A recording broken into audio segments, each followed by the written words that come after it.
So Donald, it's been 50 years since Romeo and Juliet was first created.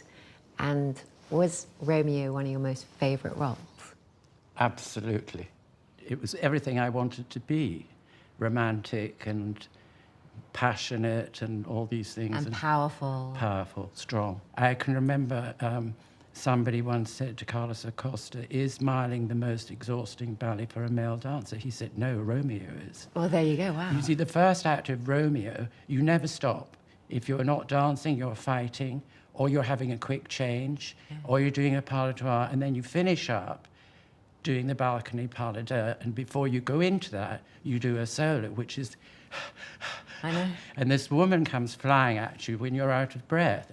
So the music of Prokofiev, it is probably a dream come true for any choreographer, but to Kenneth, I wonder how he felt. Do you remember that time? Oh, full of enthusiasm. Yeah. When he was passionate, was really passionate. I mean, you can tell from all the narrative ballets that he's done, and he can get things out of people because he makes you not be a ballet dancer, but more of an actor dancer. Yeah. And the other thing he didn't like was for the girls to get into ballerina positions. Yes, and all posing. Yes, with your foot pointed at the back and your foot turned out. Much more natural, much more being the character.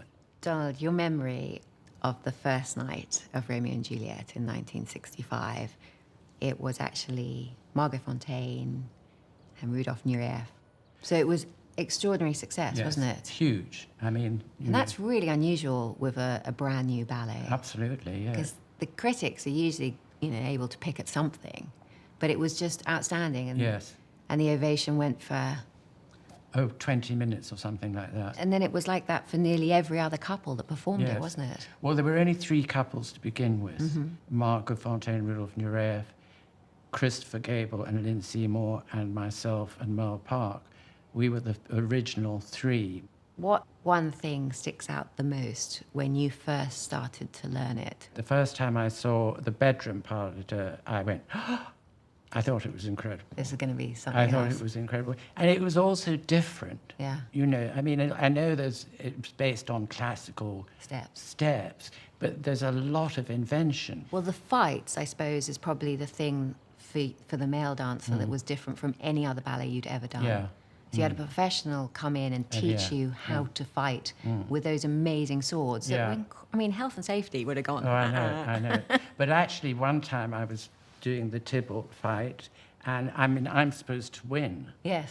And I'm fighting away, and my sword broke here. So I got that much sword. So how do you make that convincing? So luckily, one of the corps de ballet threw me a sword. So I was... So everything is special because those things can happen. Oh, yes. And you have to interpret it and play with it. Yeah. I mean, you would have played Romeo for many, many years. And then becoming a coach and then having to reflect all those memories and experience that you got from performing this role. What's the first thing you say to your male dancer when you're coaching him?